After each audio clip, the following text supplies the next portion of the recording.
So thanks, Heather, and thanks everybody for joining us for exploring iPlatform, diving into iAchieve. So we're going to walk through iPlatform and then talk about the different components of iPlatform, and then we'll spend a bit of time looking at iAchieve, which is the tool that was released this past year to help look at achievement data that comes from the NHSAS assessment. Please feel free throughout this presentation to post questions, and Heather's going to be monitoring that, and happy to answer any of them as we go. Also, our contact information will be on the end of the slide, and most of you probably have our contact information already, but we'll put it out there as well. So please reach out to us anytime if you're playing around and you've got questions. Okay.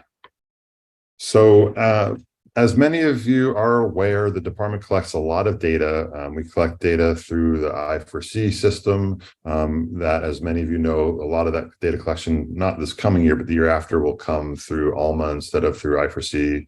But it'll be a similar process where you're uploading your data to the department. It'll just be kind of a different interface to do it. And that data is collected and is obviously stored at the department. We also have data that comes from our assessments. And so, as you're aware, we've got DLM and NHSAS and SAT data that is all provided to the department, that the department collects through the state assessment system. And then that data is used for many different purposes, one of which is accountability. And so the variety of indicators that are used to identify how schools are performing, those are things like looking at the achievement of students, or the growth of students, or the graduation of students in high school, or the English language proficiency of students for students who are English language learners. So those definitions of how the state's defined based on federal requirements, how schools are performing, that's all, that definition of all those indicators are in the accountability system. So this slide, and actually, Heather, maybe you can, if you haven't, you could post the link to this slide, which is under our workshops, in the chat, in case people want to directly look at the presentation. Sure. But this slide has links to the information on the department's website about these different things. So you can click on learn more about collections, and that'll bring you to the department's site, and you can learn more about the data collection. Same thing around assessment. There's some really good information around the assessment, some great information around accountability. So if you go to the accountability link, this is going to bring you, and there's a whole bunch of resources that have been put out here for accountability as well. There's a 101, there's some 1-minute accountability series, videos that Kier Young at the department has recorded. So some really good stuff in terms of understanding different components of the accountability system. So let me move my toolbar here. So, encourage you to click on those links to find out more about some of those different components. All this data is the data the department collects. And the goal of the department, and the commissioner, is one of the big champions of this effort, was to take all that data and make it as available as possible to parents, to teachers, to school districts, to the public, to researchers. And so the three main components that now exist for sharing that data are iReport, iExplore, and iAchieve. And iReport is just as the name describes. It's kind of a report card, just like looking at the report card you might get from from a child at a school, in terms of how are you doing in your math, how are you doing in your science, how are you doing in your ELA, how are you doing in your behavior, and all that information is about a school or about a district. So it's aggregate data in iReport that kind of defines how a given school is performing, or how a given district is performing on these different indicators. iExplore is the concept of exploring one of those indicators, or the relationship between two indicators. So iExplore says, maybe one of the things I care about is the performance on the state assessment. Let me see how all the schools in the state are doing. Or let me look at how all the schools in the Lakes region are doing. Or let me look at how all schools who have at least 25% of their students who are on free and reduced lunch, how are they doing? So it lets you cut and dice, give an indicator, and look at all the schools in the state who match certain criteria. And then iAchieve is a new tool that lets you dive down into a little more depth about your state assessment test. So it lets you look at participation and broken out by different subgroups in a little bit more detail, or it lets you look at your growth of your students and look at that growth over time in more detail as well. And we'll spend a bit of time during this next hour or 50 minutes or so looking at that iAchieve tool. All this data is aggregated data, so we're not looking at individual students in this tool. We are not looking at data that is covered by protected by FERPA. So sometimes if this number of students is too small, it's filtered or blocked out, so you can't see it. So there is no login required for this. It is all public data, but it's some good data that you'll find, hopefully you find valuable in terms of looking for trends over time. I see there's a chat. Let me know if there's anything we need to answer. It just was the one that I sent the link to this. Oh, great. Okay. Yep. Thank you. Mm-hmm. So to get to iPlatform, the easiest way to do it, I'm just going to escape out of the presentation for a minute and switch over to a page. And I'm just going to Google iPlatform NH. And if you Google iPlatform NH, I'm pretty sure one of the first things that you should see, this is the first thing I see all the time, is iPlatform New Hampshire Department of Ed. And this brings you to the tools that we're just talking about, iAchieve, iReport, iExplore. So that's the easiest way to get to it. And you can also follow this link, which I have in the slide. There are, as I mentioned, the three components that we'll take a quick look at are the iAchieve, iReport, and iExplore. We'll do it first. We'll look at iReport, then iExplore, then iAchieve. There are some other things that you might want to look at. There's a glossary, a great glossary that talks about the different terms and helps you give definitions. There's a data and reports page that I'll probably try to mention at the or show you at the very end, but it's a list of historical information about different types of reports, like your free reduced percentage or your enrollment percentage, or things that you might want to look at for, I think it's up to 10 years in the past. So it's a lot of good resources there. So what I'm going to do now is the next set of slides. Let me switch to slideshow for a quick second. Walk you through in the slideshow the different tools. So it's going to walk you through the iReport, and in iReport, it shows you in the slides what you see, and this is kind of the overview or profile page in iReport. Like I mentioned earlier, this report card of a school. It then has some slides here of different things you can demo, and then the slides actually walk through the demo, showing you some different things we might want to look at: profile, overview, achievement, environment. These are the tabs that we'll see on iReport when we go into it. So I'm walking you through these slides very quickly just to show you what the slides contain. What I'm going to do is actually go live, and we'll do it live. So there's a handful of slides on iReport, and then there's a handful of slides on iExplore. So again, showing you the components in the presentation, and then explaining how there's different tabs that are part of iExplore that bring you to different functionality. And then some items that you can explore looking through the iExplore tool. So there's the Explore tab, the Discover tab, the Compare tab, and some of the things you'd want to look at in each one of those screens. So this presentation is available to you. Feel free, again, a week from now, whenever, you can share this with colleagues, and they might want to walk through and take a look at some of these things that the slide walks you through. But what I'm going to do right now is actually go live and show it to you live. So let me jump back to where we Googled, what was this one? Where we Googled iExplore or iPlatform NH, brings you this landing page. And let's first go into iReport. So as I mentioned earlier, iReport is this report card. I'm going to go ahead and just to pick on somebody, I pick on Portsmouth Middle School. And we're looking at 2022 as the school year. And by the way, you can just, when on this drop down, it shows all the schools and districts in the state. You can just start typing a word. So if you want to look for Concord, you just start typing Concord. If you want to look for Runlet Middle School, you just start typing Runlet Middle School. So it's an easy way to get to, just going to spell it right, get to the places you want to get to. So I'm going to go ahead and view that report. And this brings us into the report card. And again, we'll see that all three tools, iReport, iExplore, and iPlatform, all kind of have a similar feel.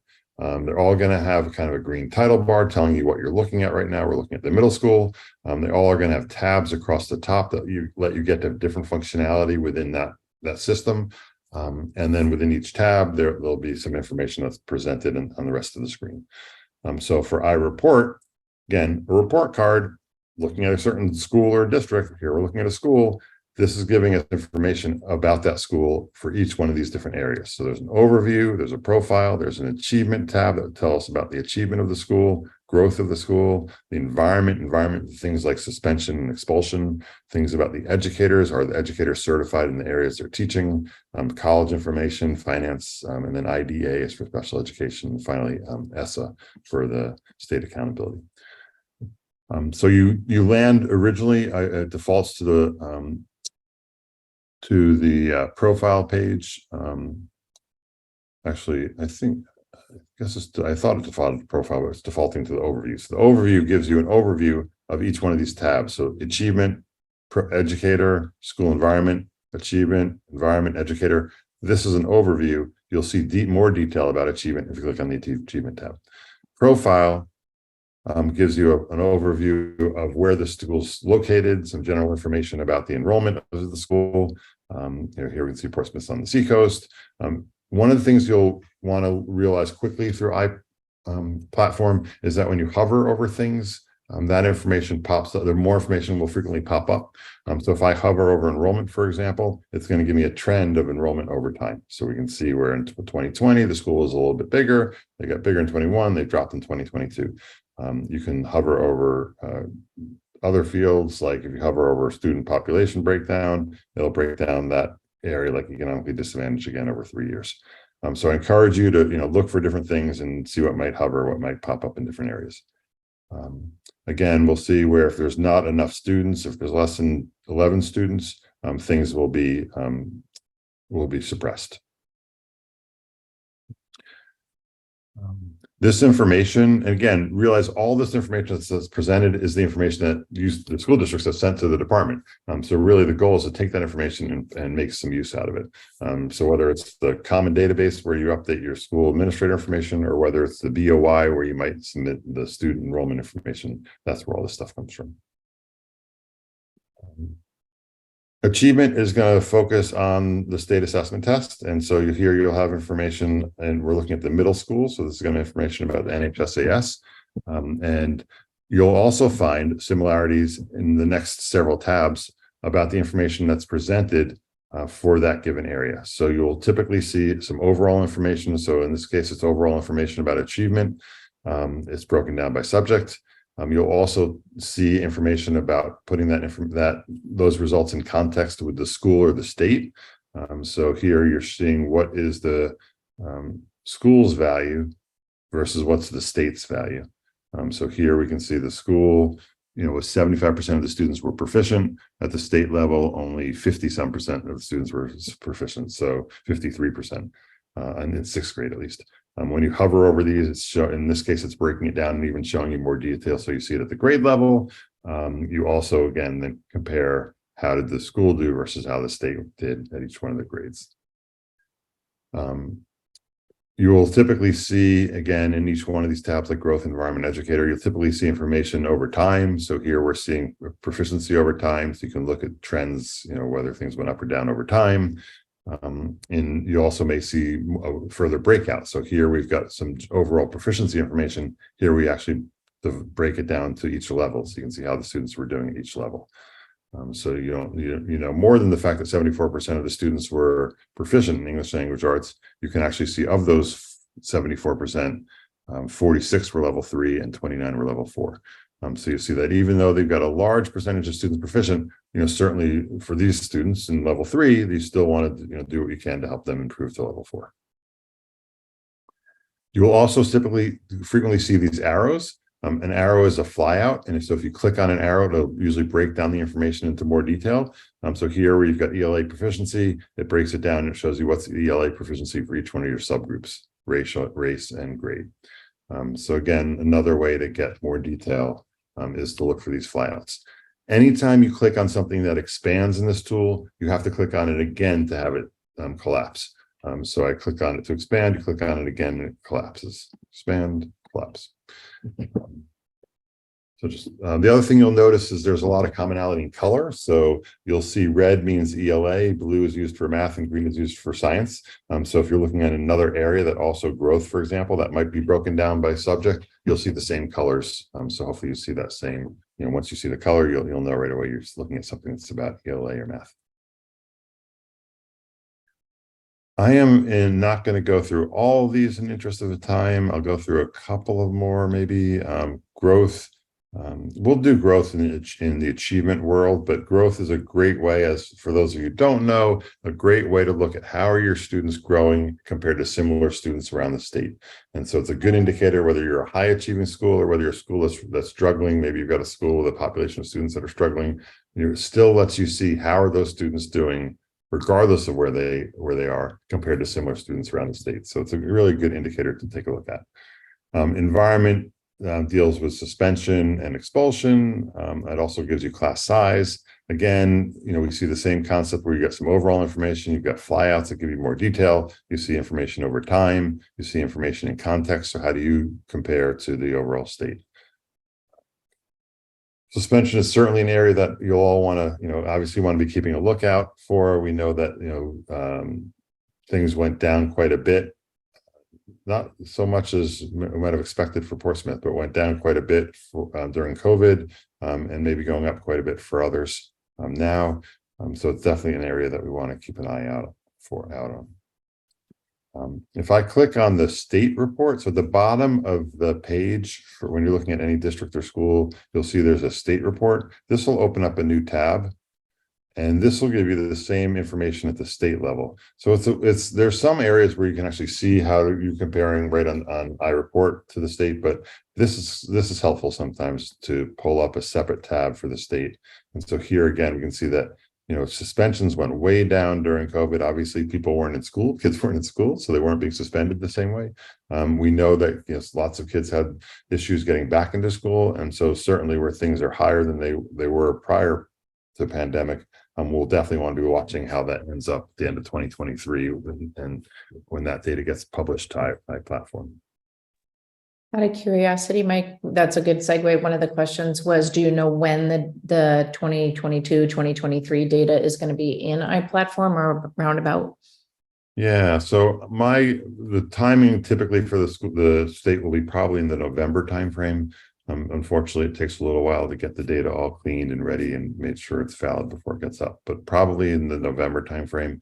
I do expect for those of you who are in schools, all of you are in schools, that there will be data released in I4C, not the graphical easy to look at, but the data that has your aggregate data and some of your student level data from the achievement results and the accountability stuff, probably sometime by mid-September, if not even before. So you'll have some of the data, but not in this format until likely November. I know one of the questions, Mike, I don't want to go too far off on this segue. A lot of questions that we do end up getting is, why is it so late to be going into iPlatform? How come it takes so long? So it might be helpful for folks to maybe understand a little bit, like a quick overview of that process so they can understand that. Sure. So, your students take the test, obviously typically in the April-May timeframe. And the department doesn't get that data from the testing companies typically until the very end of June or July timeframe until we get the final data.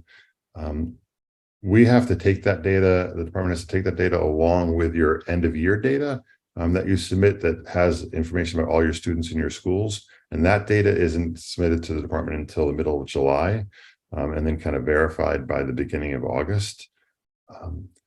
That data has to be combined with the assessment data because, like this data we're looking at, well, not under environment, but under achievement. We only report students on this tool, at least, that the state has kind of deemed your responsibility because you've taught them. So we don't know if they were in your school for 1 month or if they're in your school for the entire year until we get that end of year data from you, which again doesn't really get cleaned up until the beginning of August. Once that data gets in, then there has to be quite a bit of work in the department to make sure that we can pull it all together and that we're holding schools accountable for the right students. That if there's a student that we think should have tested but didn't, that we verify that's all correct. And so that process brings us usually to the end of August, at which point we get to September or so, where we want to get all the school districts to verify, the data gets sent out through I4C for you to verify it, which brings us into the end of September, and then October is used to get it into this system. That's kind of the flow. I'm not sure if that was your question or not, Heather, but Yep, that's it. Thanks, Mike. you're welcome. Okay, so I did want to point out educator data talks about your teaching classes that are taught by certified teachers. So again, this is data that comes primarily through a combination of the I4C system, where you submit to us the course and class data, and the teacher certification system, where you are recommending your teachers for credentials, and you're assigning them. And we know what credentials your teachers have. That data is combined, and we're able to look there and see what percentage of classes are taught by teachers who are certified in the subject, who are on intern licenses, or taught by experienced educators. Experienced educators, as most of you probably know, means that you've been teaching in New Hampshire for at least 3 years and been deemed effective in your abilities. There's also class cost data that comes from some of the ESS surveys, I believe. Again, like everywhere else in the system, you see some overall information. You see information that shows you in context compared to the state. You see some more detail of the data as well, or longitudinal data. I think, in interest of time, I'm going to stop there on iReport, with the only exception to point out there are some things that obviously you won't see, for example, because they don't make sense. For example, college data won't be here because we're looking at a middle school. You're only going to see it, and it tells you if you're looking at a high school. Finance data is primarily reported at the district level. So although we have some information at the school level, we have got very little. So you'd actually have to switch. Instead of saying, I'm looking at a school, you would switch to a district. And I guess maybe go back to the search. So instead I looked at Portsmouth school districts, and I viewed the report for finance, we'll see there's a lot more detail, because the details collected at the district level, but not at the school level. So here I go back to finance, and we should see quite a bit more data. I just want to point out that if you don't see something, it might be because you need to be looking at the district, or you need to be looking at a high school as opposed to a local school, etc.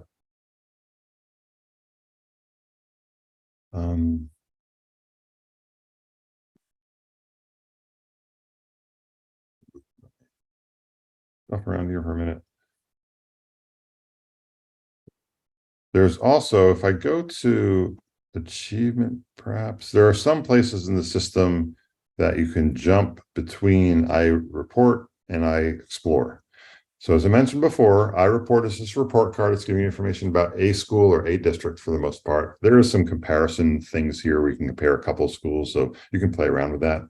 But the iExplore then lets you take a look at an indicator. Like here, we're looking at achievement, and lets you look at that across the entire state.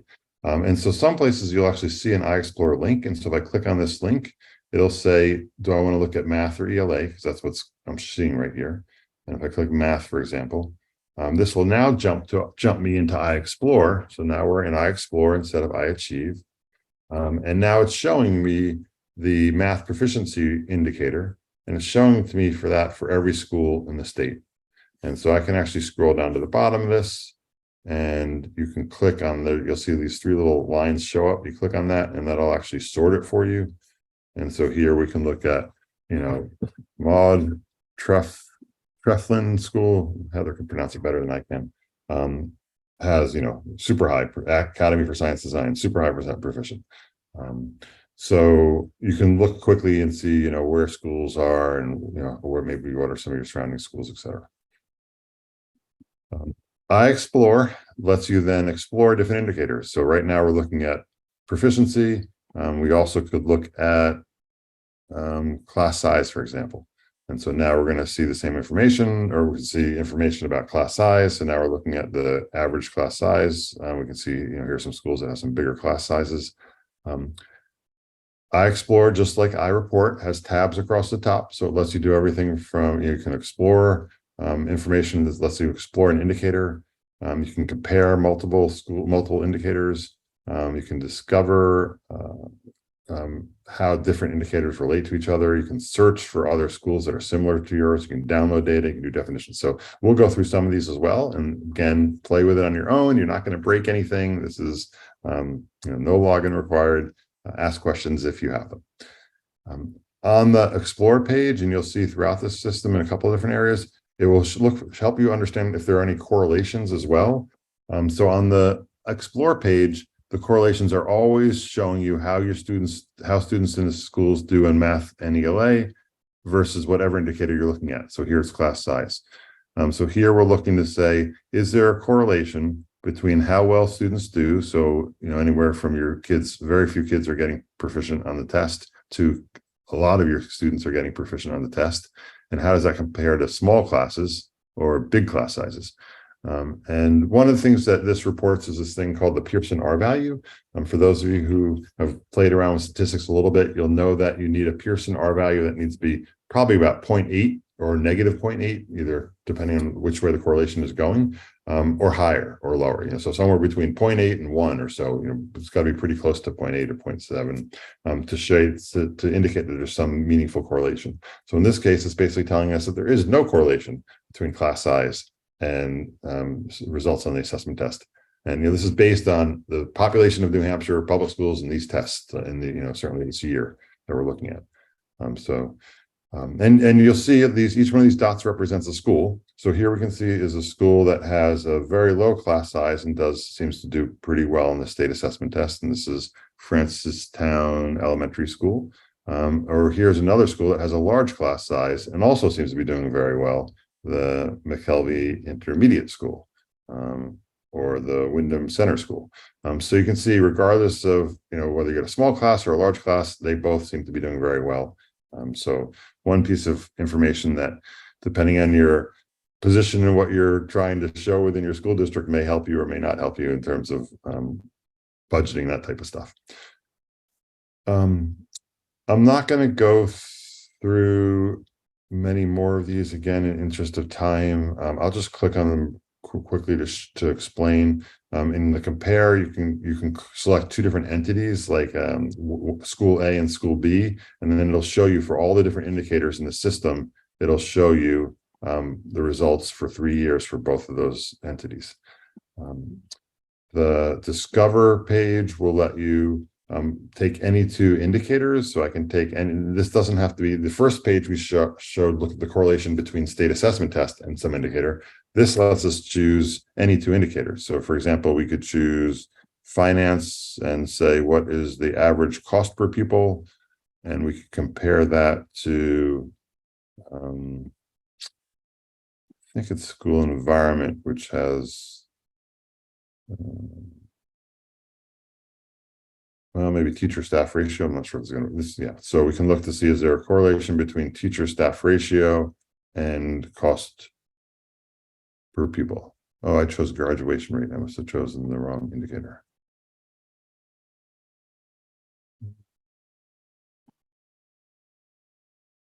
Let me actually do teacher salary. So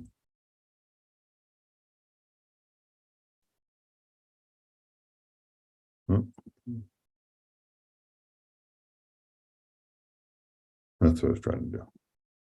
Class size versus teacher salary. So again, our class size on the right. So as classes get larger, is the average SAS, or as classes are smaller, is the average teacher salary higher? And again, we're seeing that there's a very low R value, so there doesn't seem to be a correlation. So again, it lets you look for correlations across different items, not just assessment tests.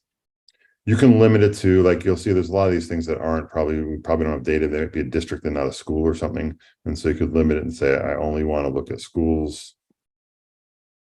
You could say, I only want to look at elementary schools or something. So different ways you can zero in on what you're looking for. Search is a really powerful tool. I like it a lot. And we're actually going to walk through it in a little bit. So I'm not going to go through it right now, but this lets you basically look for other schools that meet certain characteristics. So it's a great way for you to look at comparator schools. For example, you want to look at other schools that are similar to yours. Download data lets you do just what it says. It lets you take a whole bunch of indicators for a whole bunch of schools or an indicator for a whole bunch of schools and download it to a CSV or Excel. And then definitions gives you some information about what are these fields, what does achievement rating mean, what is the participant, all the different indicators, what do they mean? So again, click once to expand, click once to shrink. Okay, so that is iExplore. So iReport, again, overall report card about a school district. iExplore lets you take an indicator and drill down and understand what it looks like throughout the entire state. Okay. So let me now go back, iPlatform NH, and we'll actually go back to the presentation for a minute.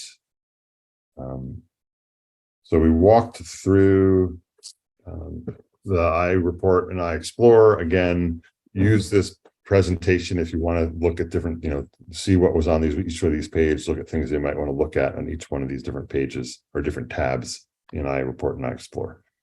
What we're going to do now is spend some time in iAchieve. So iAchieve is again, kind of continued building on what exists. It's an ability to drill down more specifically on the NHS state assessment test. And there's some really good information in iAchieve. It allows you to focus on participation, on proficiency, on achievement, and then on the ESSA indicators.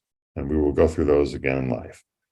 So again, this information is in the slides. Feel free to refer back to it to see to remind yourself of what we looked at.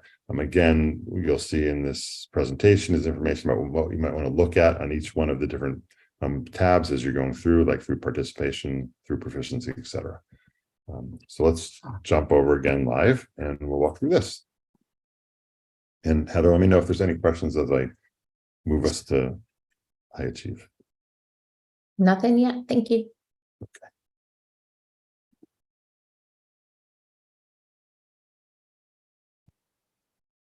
Okay, so this brings us to iAchieve. iAchieve is the latest contribution to iPlatform. It is used hopefully for you to get a better understanding of how your students are doing on the state assessment. There are 4 tabs across the top. The first one is participation, and we'll go through each one of them. Participation gives you information about the participation rate. I know there's quite frequently schools feel like maybe they have a lot of mobility in their school. And so a lot of the kids aren't kids that they've been with them the full year.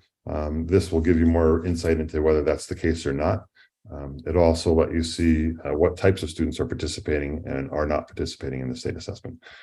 There's some really good hover information. So we'll walk through some of the hovering stuff here. But let's talk about what we're seeing here at the high level first. So participation rate is showing us what percentage of the students who should have tested, who were required to test, did test.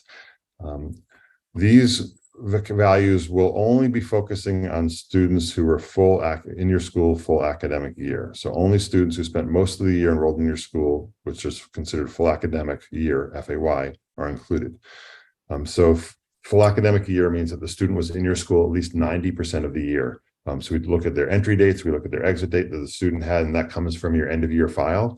So again, that's part of the reason we have to wait before we can project all this to get that information from you. But it will only include the students who are in your school 90% of the time. So this is saying of those students, 92% of, I'm not sure who we're looking at right now, to be honest. We're looking at the state. So we can stick with the state for a little while. So 92% of the students in the state took the assessment in 2022. If you hover over it, it then breaks it down by demographics. So you can look at how did males versus females, how did different racial groups, ethnic groups, other subgroups, how did they participate? Here we can see in 2021, all students, 2021 was low because of COVID. Let's look at 2022. So 92% of all students participated. If I go down, for instance, however, to homeless population, only 83%, migrant population, 88%, students with foster care, 79%. So obviously some of those groups, economically disadvantaged was 89%. So it was pretty close to the 92 for all students. And that's broken down for ELA, for math, for science. We can look at the percentage of students not tested. So for the students who were not tested, so this is the percentage of students in each group who were tested. This then gives us the number of students who did not test, looking in different areas. So we should see similar, this should be the inverse, I think, of what we see before. So if we're see that economically disadvantaged, this is 11% did not test in 2022, and 89 did test. If you see that 89, I can't move my cursor and show you because it'll hovering will disappear, but 89% under 2022 did test. So this is kind of the inverse of what you're seeing up here. For those students, if you want to look at the students who did not test, you can then click on this breakdown, and that will break it down into more detail about of the students that didn't test, what was the makeup there. So you can't just look at that before when we were looking at these breakouts, because you don't know if there are a lot more of one group, then even though you had a small percentage of them participating, and maybe they represent a very, very, very small percentage of all the students who didn't test. So the breakdown of students not tested allows you to say, just of the kids who didn't test, am I seeing any discrepancies? So you can see here, 52% of the students are male. We can see, 79% of the students were white who didn't test. In this example, a large percentage of students who were students with disabilities didn't test, economically disadvantaged. So again, of the kids who didn't test, it's breaking it down into different categories.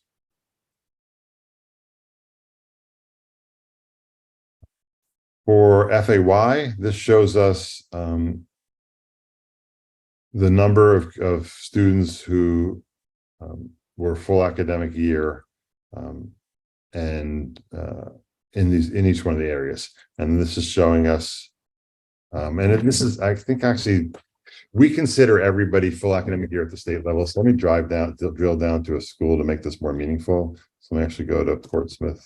We'll go to Portsmouth Middle School again.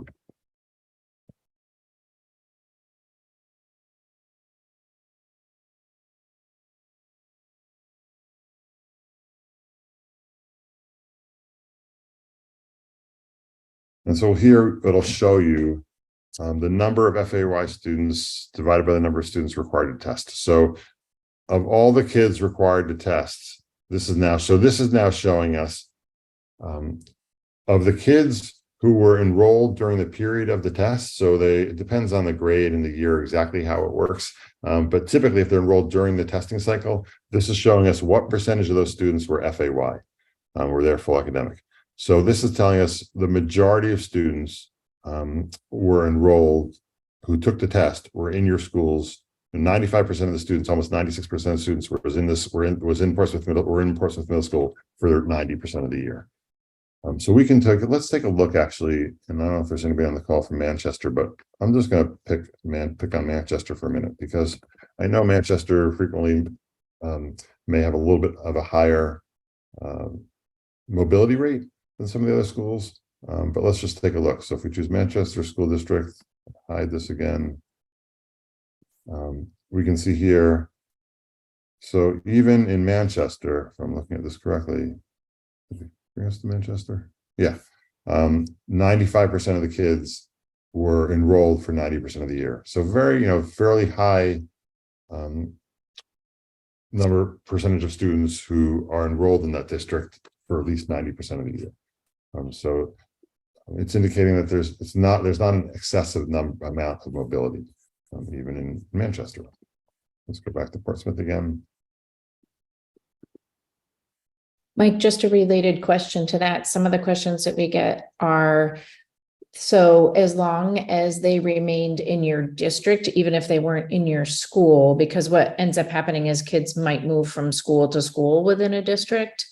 As long as they're in your district for that particular amount of time, your school is accountable for them. So No, that's a good question. Thanks. So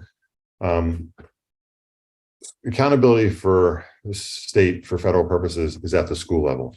So we do require that the student is within your school for 90% of the year. So if they moved from one elementary school to another elementary school in the same district, that won't be included in your school level accountability. It will be included. It may be included in your district level accountability. I'm pretty sure it is, but not your school level accountability.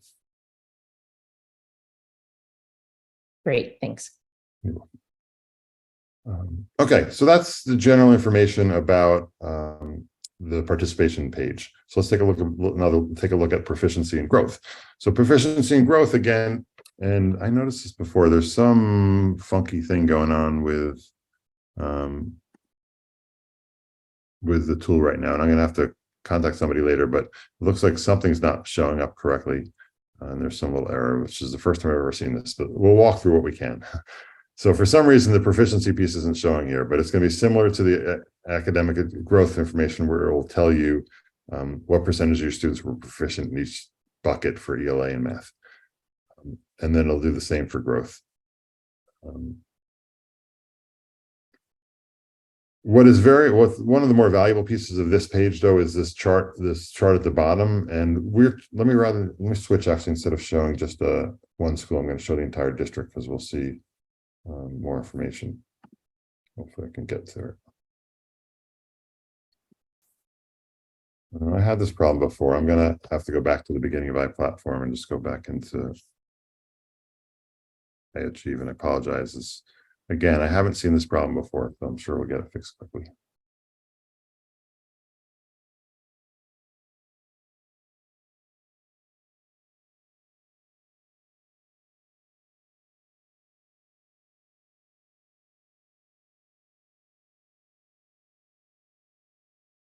So now we're looking at Portsmouth School District. We'll go back to proficiency and growth. I'm sure I'm going to get that error message again telling me it can't populate one thing, but hopefully it'll come back up.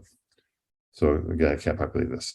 But what is very valuable on this page, which I like it very much, is this chart that gives you the information over time for each year. And so here you'll see in the left two columns, it's showing us proficiency. On the right two columns, it's showing us growth. And so you'll see over time, this student your students in third grade were at this percentage in 2018. Your students in third grade in 2019 were 77%, and so on. So you can kind of look for trends over time at the grade level. You can look at trend. You can look at how did this overall school do over over all grades or the district. You can look at trends kind of going diagonally. How did this fourth grade do, and how they do in fifth grade in the next year, and sixth grade in the year after, et cetera.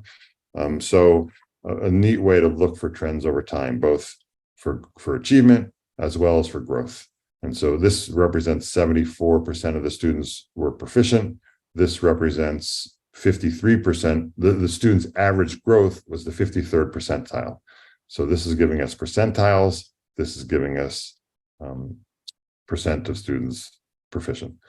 You can also actually click here to see average scaled score. So this actually show you the average scaled score over time. So in third grade was 616, 610, 605, 607. So you can look at the scaled score on the state assessment test as well. In the interest of time, we're going to continue on, and then we're going to hopefully come back and take a look at a couple more examples of some of these as well. Achievement level will let us look at more detail about the levels within the different assessments. So here we can look for ELA. We look at level 1, level 2, level 3, level 4. What percentage of the students were proficient in each one of those levels? You can actually, one of the cool things about this, both for growth and for achievement, is if you hover over it, it'll show you of the kids who are in level 4, where were they, the results in the prior year.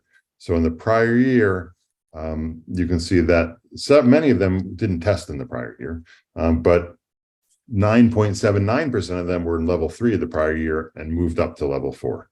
1.59% of them were in level 2 of the prior year and moved up to level 4. So this is telling you of these kids who are in level 4 this year, where did they come from the year before? And then in growth, there's also a similar, slightly different concept, but of the kids who were level 1 this year, what was their average growth? Of the kids who were level 2, what was their average growth, and et cetera. And then if you hover over it, it'll break that down by the different subgroups. So some good information, especially this movement of achievement, I think is valuable for you to look at to see where kids are coming or going. And then you can look at how the levels change over time. So each one of these is a different level. So this green is level 4. We've got a gap because obviously there was no state assessment test in 2020. Same thing with growth. So you can look at how your growth is doing over time. So here you can see, are my level 1 kids growing over time? Are they going down over time, et cetera? The number of students are at that achievement level. And then finally, the S indicators. These are the indicators that are used to determine the CSI and ATS status of your schools. These are at the school level. So it's giving me an error in saying that I'm currently looking at district, and you can only look at these indicators at the school level, because as I mentioned earlier, the federal determination is done at the school level. So if I look at the middle school now, I can see that they're in good standing, and I can see what their indicator values were for achievement, for growth, for equity, et cetera. And then if you hover over them, you can get more detail about that indicator for different segments of the population, different student groups. Okay, I went through that pretty quickly, but that is the concept in general about iAchieve. What I'm going to do now is pause for a second. Just before you move on from iAchieve, I do have one question that I missed when you were talking about participation. The question was just about consequences for schools or districts for students who do not test, like parents opting out and all of that. So what does that mean for those particular districts or schools that have a really high opt-out rate? Yep, that's a good question. So those ESSA indicators are impacted by low participation.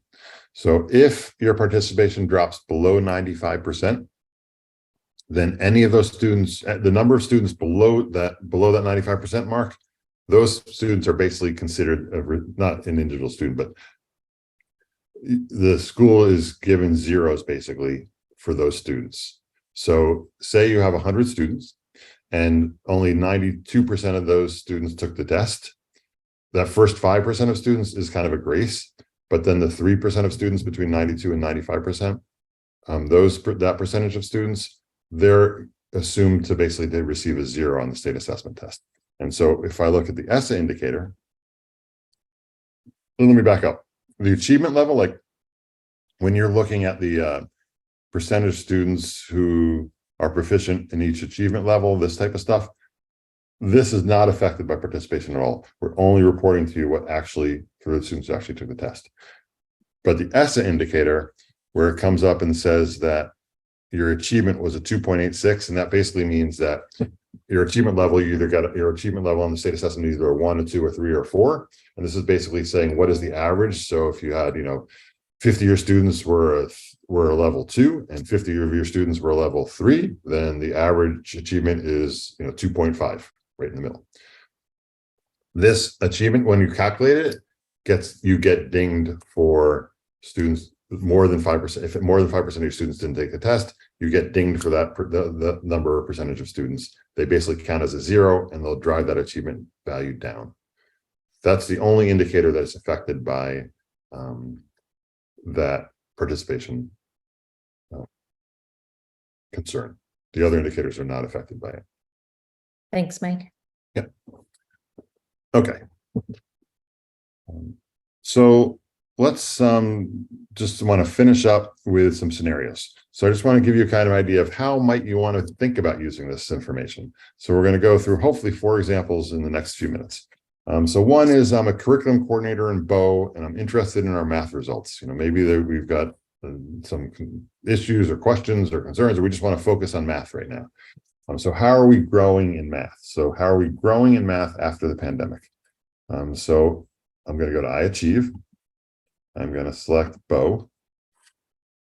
Hopefully I'm not going to get any errors.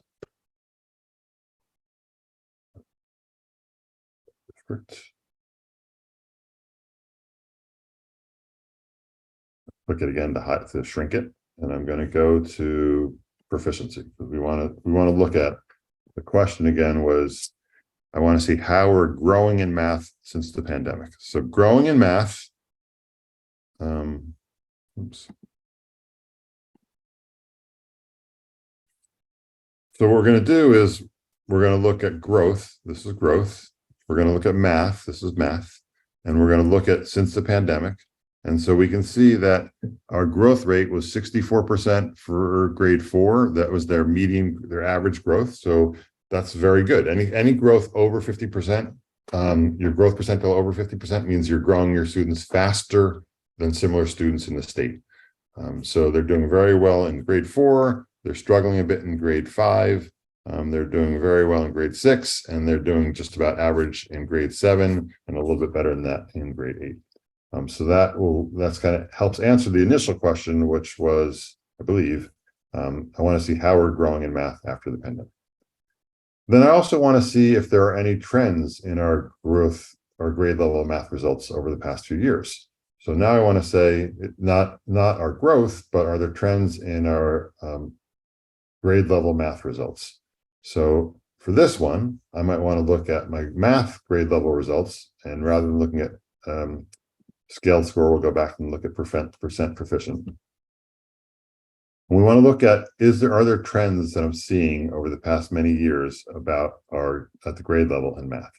And so I'm going to flip over because I actually created a little cheat sheet for you, and we jump to this one, and this is that same information. So just like we're seeing here, where we saw 64, 37, 59 as the growth, that's these numbers 64, 37, 59, and this percentage 64, 60. That's this chart over here, 64, 60. I just flipped them for some reason. But we can see here, I'm going to kind of, I'm going to try to see if I can zoom in on this. I can just open it.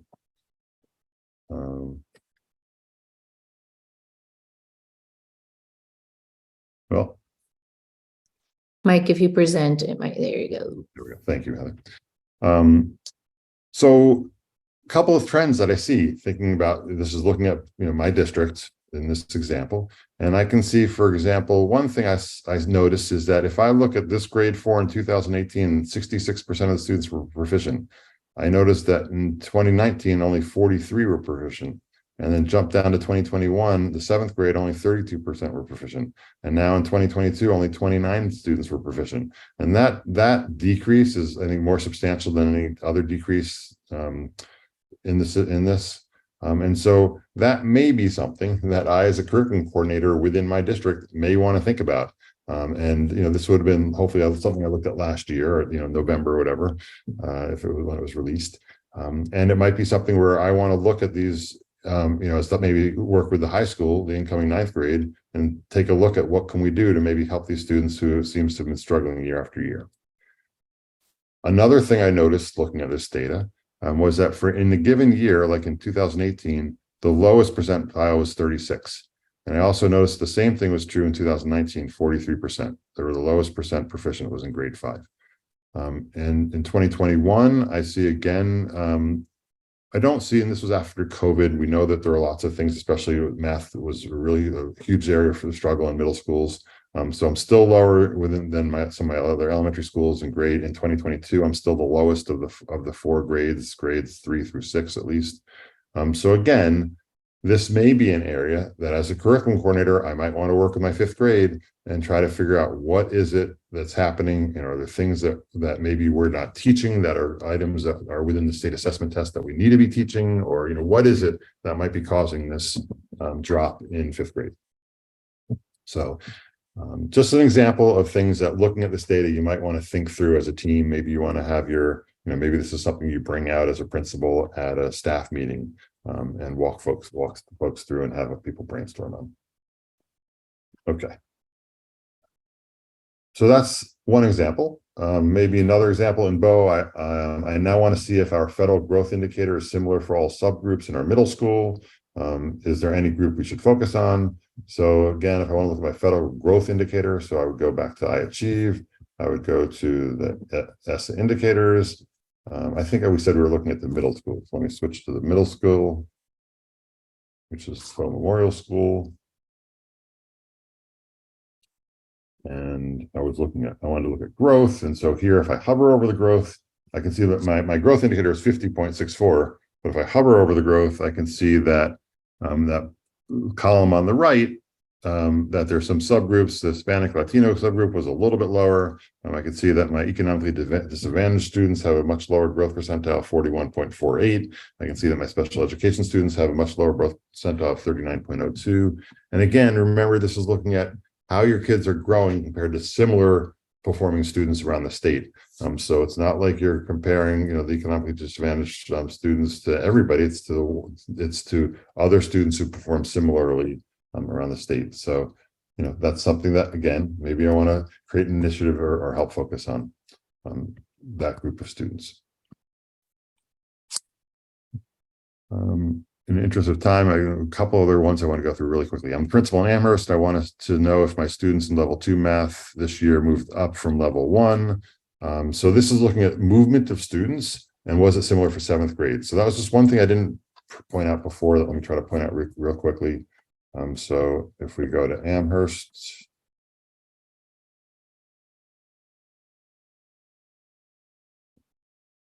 so Amherst Street or Amherst Middle School. And we want to look at our movement of our students. So this is we're going to go to achievement levels. And achievement levels where we actually look at movement. Question was, how did my students in level 2 math, did they move up from level 1? And was that different for 7th grade? So if I hover, maybe there's some reason I'm thinking that 7th grade is going to be different. So I hover over the 31%. Oops. Sorry. You can see, I'm sorry, I'm trying to get it so where it pops up in the right place so everybody can see it. So sorry, I've got to move my toolbar because I can't see it. We can see that 21% of the kids were in level 3 the year before and dropped to level 2. And I got to move another icon. 17% of the kids were in level 1 and moved up to level 2. So we can see there was movement both down and up in terms of how students performed. If you want to look at just 7th grade, you can click show filters here, and I can choose just 7th grade. And now this is going to recreate the results just for the 7th grade students. And now if I scroll down here and I hover over it, I can see it turns out that a larger percentage of the 7th graders moved up from level 1 to level 2. We still had kids moving down, but we actually had a net positive in terms of kids moving up a level than as opposed to moving down a level. So just more information that you can get there. The very last thing I want to show you in terms of a demo is I just want to bring you to iExplore one more time. And there's some more examples you can walk through yourself. But this is where I want to look for schools that are similar to me. Maybe we're a school with a high percentage of students who are free and reduced, and we were struggling with our results on the state assessment test. And so I want to find similar schools to mine. So if I go back to iPlatform, if I go to iExplore, that lets you explore lots of schools around the state. If I choose the search function, I can search for schools. And so maybe I'm looking for schools based on how they did on their English, their state assessment test. So percent proficient on ELA, for example. But I only want to consider schools that have a high percentage of students who are on free and reduced lunch, so economically disadvantaged students. I only want to consider schools that have a large number of students. I don't want to consider very, very small schools, so I want to look at enrollment. And tell me if anybody sees this. I can never find enrollments. Total enrollment, there it is. And maybe I want to look at something else. I could pick one more just because I've got one more option. So maybe I choose like experienced teachers,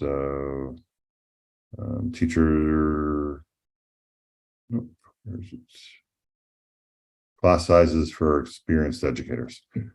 So now what you can do is actually limit it. So you can say, I only want to look at schools that have at least 25% of students who are on free and reduced lunch. And I only want to look at schools. I'm not interested in these very, very small schools. I want to look at schools that have at least 250 students. And so now this is zeroing me in. And so now I can look very quickly. It's sorted by proficiency, and I can see Hanover Street School did well in their proficiencies. They've got a fairly high number of students who are free and reduced lunch. They've got a sizable school. So, these might be schools that I might want to contact and say, what is it that you're doing that's able, giving you, are there certain initiatives that you feel around ELA that are helping you with a high proficiency, given a large percentage of free and reduced lunch, given a sizable school population.